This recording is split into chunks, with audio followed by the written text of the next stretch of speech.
Hello everyone, for today's video ay dito nga pala tayo ngayon sa Unisan upang kumain ng inasal. Facts. At dahil nga pala napakagutom na kami dahil gumala kami dito at naligo kaming ulan ay dumiretso kagad kami dito dahil nakakita kami ng inasal. At ayun nga pala, kansan nga pala kami dinala at ito nga pala kami dinala ng aming katapos. What? Sa Unisan. So ayun na nga guys. Ang bago eh. Kahit sobrang lamig, ganito pa rin. Stay pa rin kami. Bakit? Bunga ba? Namamayo ulit.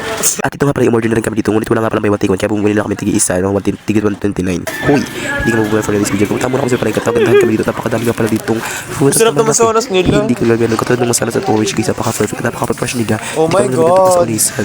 Huy, thank you for the words sa Unisan. Facts. Perfect naman pala dito, ano?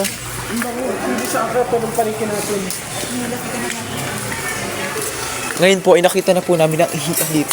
May bayad dyan, 100. Oh no! May ano, sa langit. Pwede naman. Pasok ko sa langit. Ngayon. Akin nga yan, ako nga naman. Ako to. Sa inyo na lahat yan! Magkano po yung ano? Yung sa inasal? Ayun ito eh, 150 na lang po sa inyo. 150 Dahil kayo magaganda. Oh, ito mahal naman. Bakit ang mga price niya? Buy one time. Oo siya, dyan na muna kayo. Panoodin nyo lang kami kumain. Babash, Pax.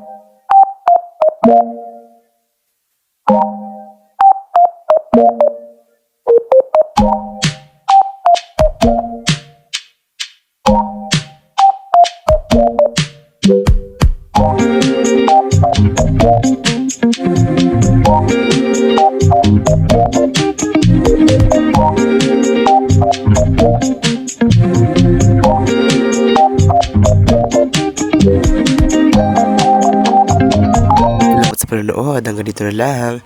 Bye-bye.